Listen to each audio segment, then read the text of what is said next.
যারা ডায়েট করছেন, ভাত রুটি আটা জাতীয় কার্বোহাইড্রেট খাবার অ্যাভয়েড করছেন, তারা চাইলে কিন্তু এই অসম্ভব মজার সালাদটা তৈরি করে নিতে পারেন। আর এটা খেলে ওজন তো বাড়েই না, তৃপ্তি করে পেট ভরে খাওয়া যায়। আজকের রেসিপির জন্য এখানে আমি বাঁধাকপি নিয়েছি। হাতের কাছে যদি বাঁধাকপি থাকে তাহলে কিন্তু বাঁধাকপি দিয়ে এই রেসিপিটি করতে পারেন। আমি একেবারে কুচি কুচি করে কেটে নিচ্ছি। আপনি যতটুকু সম্ভব কুচি করে কেটে নেবেন, এতে করে খেতে অনেক বেশি ভালো লাগে। তো দেখতে পাচ্ছেন আমি কিন্তু বাঁধাকপিটা একেবারে কুচি করে কেটে নিয়েছি। এখন এটা আমি একটুখানি পানির মধ্যে ভিজিয়ে নেব। তার জন্য একটা বড় মিক্সিং বোলে দিয়ে দিলাম বেশ খানিকটা পরিমাণ পানি আর একটুখানি লবণ দিয়ে, তারপর কিন্তু এই যে বাঁধাকপি কুচিটা আমি পানির মধ্যে দিয়ে বেশ খানিকটা সময় ভিজিয়ে রাখবো। এবার একটা গাজর ছিলে ধুয়ে পরিষ্কার করে নেব। আর আমি আজকে পিলার দিয়ে পরিষ্কার করছি, এতে করে হয় কি গাজরের পাতলা যে আবরণটা আছে সেটা কিন্তু উঠে আসে। তো এখন এই গাজরটা আমি একটা গ্রেটারের সাহায্যে গ্রেট করে নেব। এই সালাদটা খেতে এত ভালো লাগে, মাঝে মধ্যে আমি রাতে এই সালাদটা তৈরি করে খাই, আর কোনো কিছুই খাওয়া লাগে না। তাছাড়া যারা ডায়াবেটিক্স নিয়ন্ত্রণে রাখতে চান তারাও চাইলে কিন্তু এই খাবারটা মাঝে মধ্যেই খেতে পারেন। মাঝে মধ্যে কেন, প্রতিদিন একবেলা অন্তত এটা রাখতে পারেন। এতে করে ইনশাল্লাহ আপনার ডায়াবেটিক্স বেশ খানিকটা নিয়ন্ত্রণে থাকবে। তো দেখতেই পাচ্ছেন আমার কিন্তু গাজর বেশ ভালোভাবে গ্রেট করা হয়ে গেছে। এবার একটা পেঁয়াজ কুচি কুচি করে কেটে নেব। যারা মসজিদে নামাজ পড়তে যান তারা চাইলে কিন্তু কাঁচা পেঁয়াজটা অ্যাভয়েড করতে পারেন।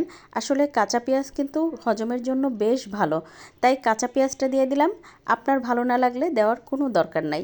তো দেখতেই পাচ্ছেন আমি কিন্তু কাঁচা পেঁয়াজটাও খুব ভালোভাবে আমি কেটে নিলাম। এখন 2টা ডিম দিয়ে দিব। আসলে ডিমটা আপনি আপনার পছন্দ মতো দেবেন, আপনি কয়টা ডিম খেতে চান। আর ডিমে যে ওজন বাড়ে না, এটা অন্তত যারা ডায়েট করছেন তারা সবাই কিন্তু খুব ভালো জানেন, আমার থেকে ভালো জানেন তারা, যে ডিমে খুব বেশি কিন্তু ওজন বাড়ে না। তাই আপনি আপনার পছন্দ মতো ডিমটা দিয়ে দেবেন। তো এই তো সব কিছু কিন্তু আমার রেডি করা হয়ে গেছে। আর আমি ওই যে পানির মধ্যে থেকে বাঁধাকপিটা একটা ছাঁকনি দিয়ে পানি ঝরিয়ে নিয়ে নিলাম। তো একটা মিক্সিং বোলে দিয়ে দিলাম বাঁধাকপি, গাজর, পেঁয়াজ কুচি, তার সাথে দিয়েছি ওই যে কেটে রাখা ডিম।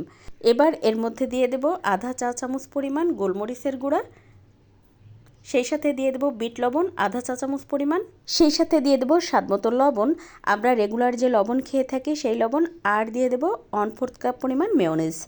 আচ্ছা, যারা মেয়োনিজ খেতে চান না তারা কিন্তু মেয়োনিজ বাদ দিয়েও এটা তৈরি করে নিতে পারেন। আর হাতের কাছে যদি শসা থাকে তাহলে কিন্তু অবশ্যই শসাটা দিয়ে দিবেন। আমার কাছে শসা ছিল না, মাঝে মধ্যেই কিন্তু আমি শুধুমাত্র বাঁধাকপি আর গাজর দিয়ে করে থাকি। আবার যখন শসা পাই তখন শুধুমাত্র শসা দিয়ে, আর হাতের কাছে যদি গাজর বা বাঁধাকপি থাকে সেটা দিয়েও আমি করে নিই। এখন এর মধ্যে দিয়ে দেবো 1 চা চামচ পরিমাণ লেবুর রস, তারপরে আরও একটু ভালোভাবে মিশিয়ে নেব। আজকের এই অসম্ভব মজার সালাদের রেসিপি যদি আপনার ভালো লেগে থাকে তাহলে প্লিজ একটু শেয়ার করে দিবেন। এতে করে আপনার পরিচিত যারা আছে তারা কিন্তু এই রেসিপিটি দেখতে পারে। তাছাড়া আপনি যখন এটা তৈরি করবেন তখন কিন্তু চাইলে একটুখানি দেখে নিতে পারেন। আর একটা লাইক দিয়ে সুন্দর একটা কমেন্ট করতে কিন্তু ভুলবেন না। তারপরে তো দেখে নিই আমি এই যে অন্য একটা পাত্রে আমি এই সালাদটা পরিবেশন করে নিলাম। আর ওই যে ডিমের যে একটা কুসুম রেখে দিয়েছিলাম সেটা শুধুমাত্র সৌন্দর্যের জন্য উপর থেকে একটুখানি ভেঙে দিলাম। কি দেখতে অনেক সুন্দর দেখাচ্ছে না? আর এই সালাদটা তৈরি করার পরে বিশ্বাস করেন এক মুহূর্ত দেরি করা সম্ভব হয় না, সাথে সাথেই খেতে ইচ্ছা করে। আজ এ পর্যন্ত, কাল আবার নতুন কোনো ভিডিও নিয়ে দেখা হবে ইনশাল্লাহ। সে পর্যন্ত সবাই ভালো থাকবেন, সুস্থ থাকবেন, এই দোয়া রেখে আল্লাহ হাফেজ।